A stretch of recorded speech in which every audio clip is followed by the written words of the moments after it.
So this unleashes, and then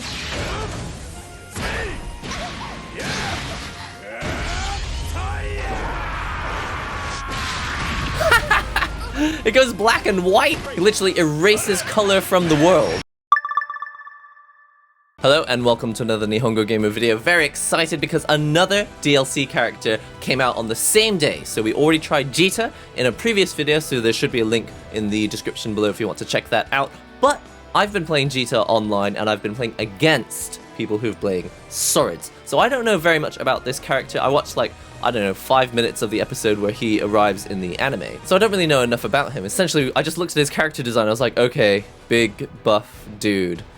Wow, they tried so hard with the character design. But after playing against him in actual matches, I was like, hey, you know, I think this guy has got a lot more going on. It's like, okay, he looks like a big buff dude with a beard, but actually he's like got the music thing going on. He like rips all his clothes off and he's wearing this traditional Japanese summer festival clothing. He's just kind of like wild, and I didn't quite understand what the allure was, but after playing matches against him, I think he looks kind of interesting. So let's check him out today. Soriz for Granblue Fantasy Versus.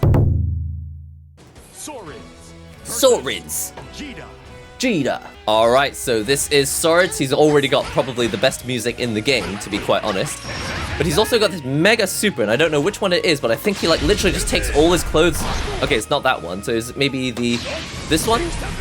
So he literally just goes into this Matsuri outfit, which is actually very, very common at summer Matsuris, because it gets really, really hot. And I don't know if you've ever been to a Matsuri festival in Japan, but there's a lot of water being thrown everywhere, so you want to be not wearing clothing that will get weighed down with the water. But check this out. Look at this run. It's like it's straight out of Attack on Titan. Anyway, getting ahead of myself, let's just try out his normal moves. So just like all the other characters, I assume he's got his light, medium, strong, light, medium, strong. Some characters don't have a close one, but you can see he's got a close light, far light, close medium, far medium, and close heavy, far heavy. So he's got close and far versions of every move. See his crouching moves, crouching low, crouching medium, crouching heavy, and his sweep is with his fist. I definitely overlook characters that look huge and buff, because as soon as I see a character is just muscly, I'm like, okay, they're a musclehead and that's all they've got going on. But clearly he's got a lot more going on. Let's check out what his special moves are. Forward special, it's like a dragon punch that doesn't actually send the character up. There's like two types of dragon punch, really. There's the dragon punch that actually send you up into the air and then you're up at the air, like you're quite vulnerable. And then there's ones like this where it's kind of, they aim upwards, but then people can kind of fall on them. And then his down special, he literally creates a crater in the ground until the magma comes out. That's pretty epic. And the back special, I've been hit by this a lot online, and I'm trying to figure out when can I press buttons. Can I press buttons after this?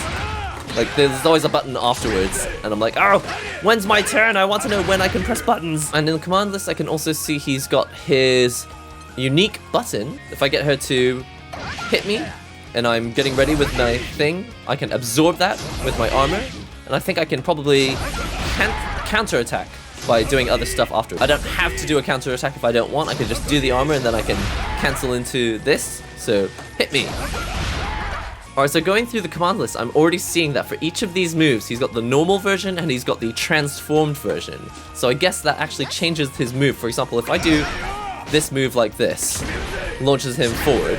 But if I'm already in this transformed state like this, then it will probably have slightly different properties. I think this is affecting the range in general. So this move, when I'm in Macho Ultimatum or Ultimatum mode, whatever it's called, maybe I can hit from further away. The other thing that this changes, in this mode, if I do my Dragon Punch, I think I get more, wow, you can definitely see from those blue lines, I'm definitely getting a higher attack, but it's not invincible, it says. Because if you do it too late, then you're gonna get hit by whatever attack is coming towards you.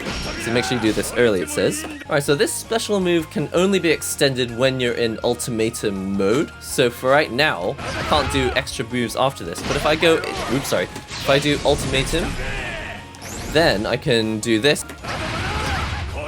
I'll follow up with a move there. So for example, like this, 8 hits, and then finally do another move, or 8 hits, and then 2, 3, 6, do a quarter circle forward motion, And I get that extra move out there. Brilliant. And this ground, it says rock smash move. It says that, well, do it like this. The medium version is a bit slower, but it says that I'm going to be plus afterwards.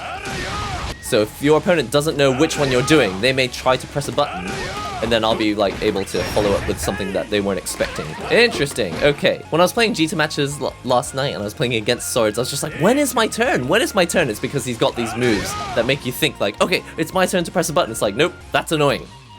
But, I mean, obviously, that's part of the game. Which brings me on to a completely unrelated note, but I'd quite like if fighting games allowed you to do training with characters that you haven't bought as DLC. I don't mind if you're not allowed to play that character online, but I feel like they should at least let you put them on the other side of the screen so that you can train against them.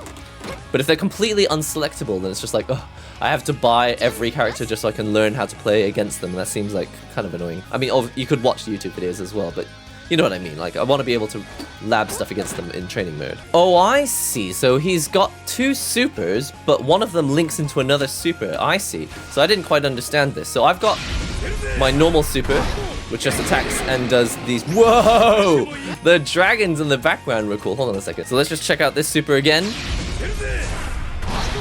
Oh, I love the dragons, or whatever they are, lions in the background. They're super cool. And if I do Ultimatum, this sends me into underwear mode, so I've got all sorts of various benefits, I'm sure. Plus, I think I'm just generally more protected against attacks. But while I'm in this underwear mode, if I do it again, it unleashes the other half of the super. Right, and it has to actually connect from quite close. So this unleashes, and then...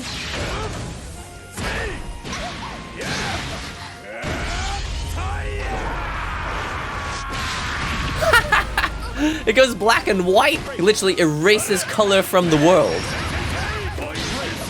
This is insane. His unique skill in the air is this, like, flame kick. I like that. I don't know how useful this is for... Yeah, it's not a cross-up or anything. Alright, so I didn't quite understand this, but apparently this Muscle Fury builds up that little red icon in the corner. So I can't just do it, I have to actually get hit by this. So for example, if I get Jita to hit me, it goes up to 2, goes up to 3, goes up to 4, goes up to 5, and it can only go up as far as 5. Let's get it to do 3 hits and then a fireball. There we go. Normally, she will do how much damage? Enough to get me to that fist right there. But if I do Muscle Fury...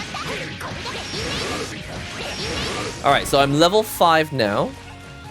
And if I go into Ultimatum mode, I should be super strong now.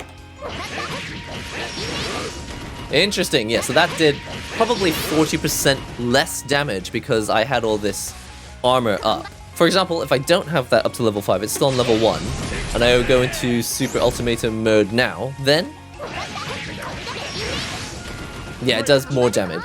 And if I go into Ultimatum mode and I don't have any of those armor icons up... I mean, no, it still does less damage when I'm in this Ultimatum mode, but it helps to have this armor built up. I just can't get over this run. This is so funny. This is exactly how they run in Attack on Titan. Brilliant. This is going to be so good. Alright, let's go into Trials mode and learn some combos. Alright, let's go over to the third tab and let's find Soriz. He's number 14. So far away, pressing M from this. It looks like I've got a fairly good range on this medium kick. I can launch this, buffer this into this move. Don't know how safe or unsafe this is. Now we've got to jump into a combo into a super. Pretty standard, so I'm jumping in with my heavy punch, am I? Is this my jump in button? Is it a cross up? No. Looks like a light punch is my cross up button. So I'm just going to jump in with this heavy button. And this is one of my biggest problems in fighting games. I always press the button way too early and then it doesn't connect into a combo. If you're quite new to the whole comboing thing, then one thing that may help you is making sure that you press this button kind of late. So jump in, hit the button kind of late, and then do the super. Well, you gotta press the button late, and you've also got to be quite close, because obviously if I jump from here, my kick doesn't come out fast enough to hit in time. So make sure I'm like quite in there, get in there deep. Do the super. He does look He does look pretty cool. Alright, and then we open up the super. So this is a combo that I can do in super mode. Actually, who knows, maybe I can do it in normal mode as well. Oh, I see. So you've got to be in super mode for this combo because this is the one that's got a follow-up. You can't do follow-ups after this move unless you're in super mode. So let's Ultimatum, and then like that. And this is from far away. Whoa! So even though I can't do the follow-up after this move, I can actually combo into a DP afterwards? Wait a minute. Okay, I'm doing that with the shortcut, but let's see if I can do it without the shortcut. Okay, so I can do it without the shortcut, but it's harder. So it's easier if you're having trouble with this combo. You could just do the first half of it and then just mash the special button, holding down the heavy button and then just mash the button like this. I'm just holding down one finger on the heavy button and then just mashing forward and special to get the DP to come out. Rather than risk missing it and missing out on that damage. I guess the other way that I've been doing it to prevent it from missing is to double tap the button. You just gotta press it late. You know, it's not, you can't like rush it. You can't go like 1, 2, and then try and do the DP there. Oh, you can. Oh, I pressed it twice. Yeah, it's actually not as hard as I thought it was going to be. You don't have to use the shortcut.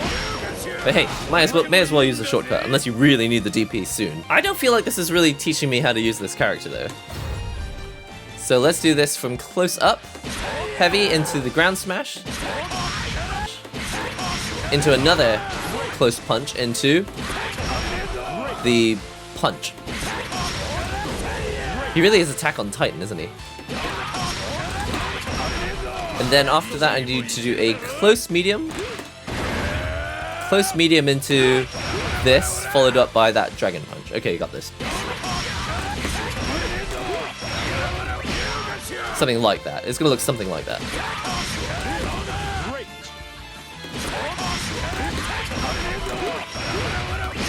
There we go. I did the shortcut at the end, but hey, at least it works. So that's all the combos with Soriz. I still don't feel like I really learned how to use them yet. Yeah, because he's got the stomp, he definitely has an Azrael feel, because I was really getting into Azrael in BB Tag, and I'm definitely feeling a bit of that now. Well, clearly he has a lot of potential to do lots of damage and be quite relentless. I just love the fact that this kick looks exactly like the kick that Azrael does in Blaze Blue, but also this.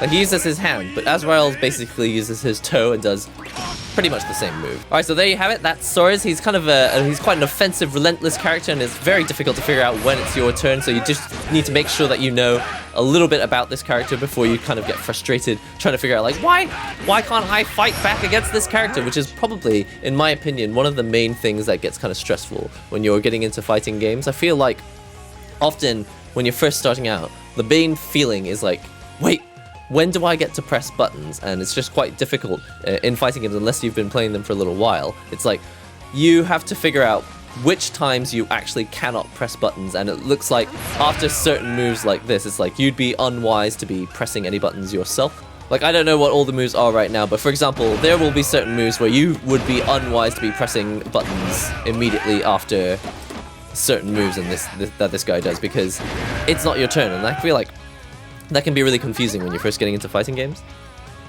Anyway, I have barely touched the surface with this character, but clearly he's going to be quite powerful, and I really want to learn a little bit more about this guy. Maybe I'll even do a stream where we try and play this character online, just so that I can see what he can do and know how to deal with it, because I definitely felt like when I was playing matches against him online on day one, I was just like, it's just complete unfamiliarity. It's like, what the heck? When do I press buttons against this guy? Anyway, that's all for now. Don't forget to comment, subscribe, share the links and all that great stuff, and I'll see you in the next NihongoGamer video.